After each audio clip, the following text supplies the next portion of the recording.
The women's always blamed, always getting murdered. Blow through it. Just sirens. That's just guys with beards. Locke does have a beard. But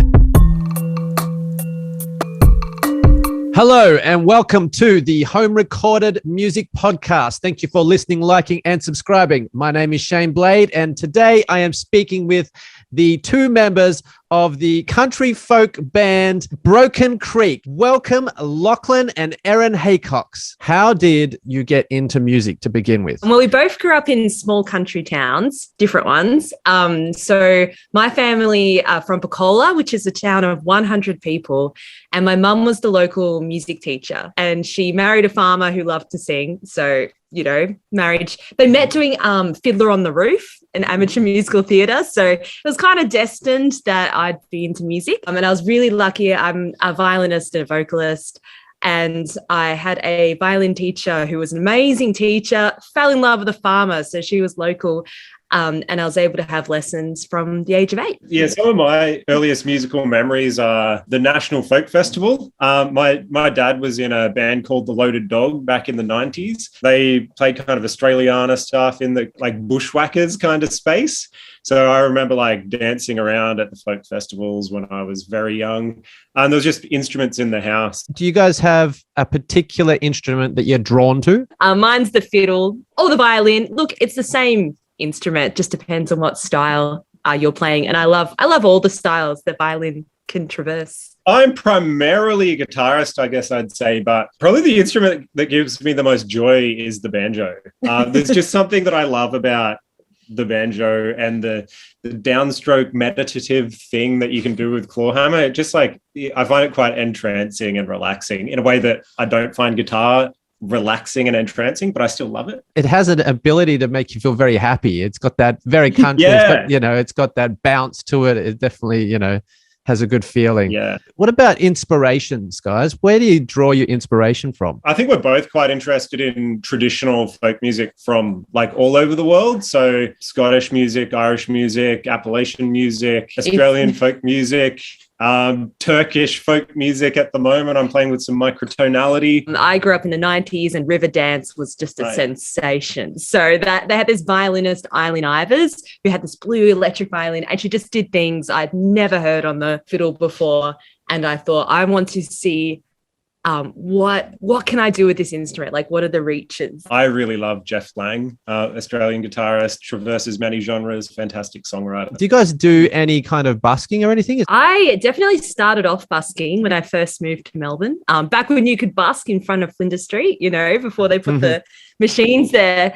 And that's really how I got my start, how I met lots of my music friends in Melbourne. And it was quite good too, just to earn some cash while studying music. And you sort of have that direct feedback, right, on your music. So I think that was some of the best training really you could do. I don't bust so much these days, although we do lots of like bush dances as well and that kind of thing. So we're still sort of seeing that direct feedback. It's quite a different thing to play for a group of people that just want to I remember this one time we were watching a busker called Tim Scanlon. Who's incredible. He's incredible. Check him out. It was like New Year's Eve and people wanted to get down and they would just be walking past and they would be drawn to him. And there's this like cycle of feedback between like performer and dancer that's very different to a more like gig type setting where people are there to listen, to receive. There's this reciprocity in the busking dancing thing that's quite specific to performing in that way. Have you guys ever heard of the Australian National Busking Championships? No, I don't know. Tell us more. I'm going to do a plug for my friend actually. There's a National Australian Busking Championships which runs in Cooma in New South Wales, which is where they have the finals. And it's branched out now to heaps of different places. I think they go to Rutherglen and a few other places. I think that you guys might really enjoy that if that's something that would be up your alley, thousands of dollars worth of prizes. And it's always a really good event. They'll get, 50 people filling up Cooma and all the different places around. I'll be asking the guy who runs it for an endorsement now. That's right. Now, you guys do your own home recording. What program do you use to record? Yeah, so we use Reaper, their workstation. Probably the main reason I started using Reaper was that I was a really poor student, and it had the lowest licensing fee.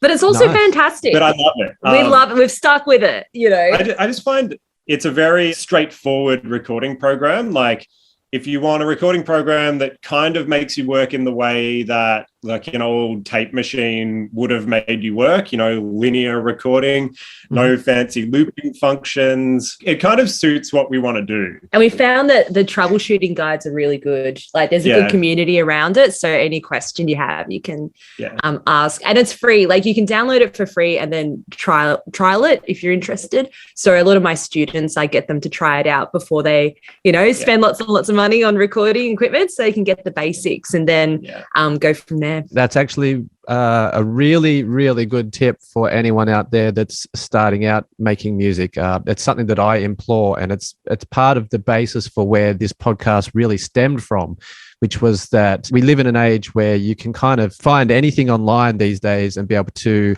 record and not have an excuse to not be able to do it, you know. And like you said, using Reaper, you're the first person that's actually said that they use Reaper. And it's strange, actually. Like literally every person I talk to uses a different recording program. You know, people say they use Studio One or Logic or Ableton and now Reaper. Yeah. So it's really good to get a broad variety of different recording programs. But as you said, it's free. And I think that for anyone out there that's, you know, struggling with money or anything or just wants to try it out in general, I think that's a really good thing. And also I really like the idea of, like you say, it's like a tape. It makes you have to focus on your performance more, I would assume. Yeah, it does. It's not as easy to do things like play 2 bars of a drum loop and then have that repeat for the whole song. Like it's got some things where you can like loop a section and drag it out, but I think it does point you towards a more traditional approach to tracking and recording where, you know, you're recording whole takes where you're playing an instrument for the duration of a song. I grew up with a 4-track tape cassette thing. You'd have to rewind the tape and then record your thing and then go back to the start. And you could maybe sort of make it so that you can jump in at sections, but it was quite difficult to be able to jump in at a section. Yeah. And I listened to those old tapes back sometimes, and I just love the authenticity of it and that kind of methodology. And I guess it just adds that extra element of creativity to the experience, you know, that fun element to the experience. So I think that's really cool. Now, with your recording, do you guys have any vocal techniques that you use? First of all, we have this process because when you're producing each other and, you know, we're married, we want to stay married in the process and not just be like really harsh with each other. We want to be able to give feedback that's going to be creatively productive, like not just going to get too intense or like recording's hard enough, you know. And so we came up with this process. We adapted from Dave and Gillian Welsh. They aim for a particular amount of takes. So we aim for 3 good takes. It's all you need. It doesn't have to be a perfect take. It doesn't have to be the best take you've ever done that's going to revolutionize, you know, like singing. Just 3 usable takes. And so I really recommend this approach because it meant vocally I could be a lot more playful. So one take I sort of would try different emotions. You know, this one's more direct and maybe angry, or this one's more whispery and ethereal. I learned drums first before guitar, and so sometimes I'm after something that's just really straight down the line rhythmically. So I'll be like, Erin, you've played around the beat a lot in those other takes. Now we need one that's just a nice subdivided on the beat take. What we'd then do is we'd have these 3 takes that might have different qualities to them, and then we kind of comp them together. And by not kind of shooting for like the one perfect take or going for like 16 takes, it makes the kind of workflow more manageable. So you get to the point where you've got a product and you can commit and be finished Yeah. Sooner, because we were finding, like, with previous projects that we've worked on, you can just get like completely bogged down in perfectionism and is that the right take, and it takes so long that you go back to the start of the thing and you're like, I would play that differently now, and you just rework yourself over and over and over and over. My hottest tip for vocalists is warming up with the straw. Have you heard of the straw? So you take a straw, you cut it in half, and you sort of just blow through it. So you just like just sirens. You can sing the national anthem through it. Any song, and it just focuses your voice. Especially as Australians, we tend to talk at the back of our throats like, yeah, mate, it's all the way back here, and that's not so good vocally. Yep. So it's going to help your forward projection and just get your voice in a place where you feel like you can do anything with it. Straw. What about with recording, say, the violin? Is there any tricks that you do there with recording violins? I think it's the most challenging part of our recording process. The approach we took is we used 3 mics altogether. Erin, when she plays live, uses a DPA. It's a clip-on mic, clip-on condenser. It's amazing. It sounds really nice live, but it also is voiced in a way that sounds pretty good. As a minimum viable product, could just put that mic on, record it in mono, and it would sound okay. So that's the kind of core of the sound for the violin. It's pretty good when you're recording at home as well, because it's really close to the instrument and voice to kind of take out that proximity effect. So you don't get too much bad early reflection roominess out of it. What that does kind of lack is some of the more, it's a very fundamental tone. It's led by like the string resonance, not like the holistic picture of the violin. So to complement that, I ran a XY pair of Rode NT5s, probably about 4 foot back, and just blended that in 20-30% of the sound, and that just brings a bit more of a like a whole picture. So you get more of like the bow sound, a bit of a sense of the violin as it develops in space to complement that decent picture that you get from the DPA. With your music project, Broken Creek, you have an album called Small Town Anthropologies. Would you guys like to just discuss that a little bit and how that came about? So it started when Lachlan got really obsessed with the banjo. And if you're obsessed with the banjo, you go to the Appalachian Mountains, you're learning all these like murder ballads, right? And he's like, oh, Erin, come and sing, Shady Grove with me. And his songs. And I'd look at them and I'm like, I just can't quite get into these lyrics. The women's always blamed, always getting murdered, or like it's some old guy having a crush on a young girl. Like it's a bit, and I'm like, I can't really get into this lyrically. And then we're like, well, it's folk music. You can play with it. It's not like sacred texts. This is music that's developed over years and years. So why don't we recontextualize it for where we're at now?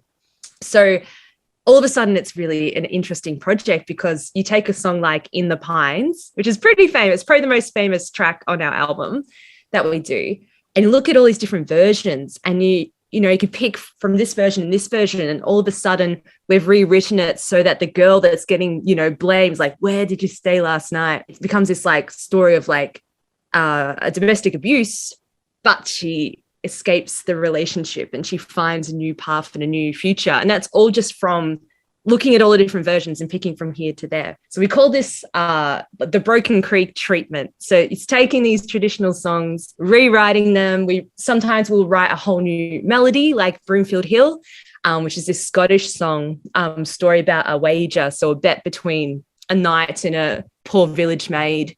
He's like, oh, I bet you can't go to the Broomfield Hill and like come back a virgin, and she's like, I have to say yes, but this is a bad situation, until she casts a spell and it's all good. And for anyone listening, you can listen to all the music by Broken Creek in the link in the description. The most recent thing that you've learnt in music. The mix is in the arrangement. So when you're approaching a recording project, before you're even thinking about microphones or EQs or compressors, thinking about like the vision for how all the pieces fit together. So record a track with 3 guitars all competing for sonic space with different parts. Or you could record one of the parts on a guitar and then another part on a mandolin. And then, so you've already kind of like working through the mix downstage by having instruments that are like sonically complementary in the arrangement stage. So that's like a bit of a working principle that I've been using lately. And it does make that kind of mix down stage much friendlier. I reckon it's made you more creative as well. So with our percussion on the album, you've sort of taken, your low sounds from a bodhrán, high sounds from the kanjira, and thinking about their sonic space as well. So I think you can hear it in the album. What's next for Broken Creek? So we take our album, Small Town Anthropologies, and then we go to the small towns on tour for the Small Towns tour. So we're going to be touring from September to December. And we're going, places like Brisbane, which not so small, but also places like Goolgong, in outback New South Wales. And we like to put on workshops, so like pop-up choirs, and then invite people to perform with us. We also have a series of Christmas events that will be a bit closer to Melbourne, if anyone's based in Melbourne. So we're going to call it Broken Creeksmas. In Cairns, we're playing Tablelands Folk Festival later in the year. I really encourage people who might not think they're into folk music to give it a listen, especially modern practitioners of folk music. It's almost like music evolution, right? It's like survival of the fittest. These songs, they've stood the test of time over so many years. So they're absolute earworms. And I think even just the TikTok trend of the sea shanties from 2020, kind of proved that these songs still have a grip on us. So even if you think, folk music, that's just guys with beards. And Locke does have a beard. But it's all sorts of interesting places. There's like queer retellings of folk music. There's feminist retellings. There's just so much in folk music you would not have dreamed of. Something else that we found really valuable in doing this project is having kind of rules or axioms for the project. So what we are, but equally like what we're not. So for example, like in this recording project, I had a rule for myself: no drum kits, no electronic textures. And by like excluding some things, it forces more creativity in other areas. So don't necessarily take my rules, but for other people that are working on home recording projects, it can be really helpful to set out some principles for the project to make decision-making as you work through the project a bit more streamlined. This has been an absolute pleasure to talk with you. And I would just love if you could just shout out anywhere people can find you on all your social networks and all that kind of stuff. Well, we have a YouTube channel where we do Broken Creek Breaks It Down. So if you really love nerding out about like the stories behind the songs, like the history behind the songs, jump on that.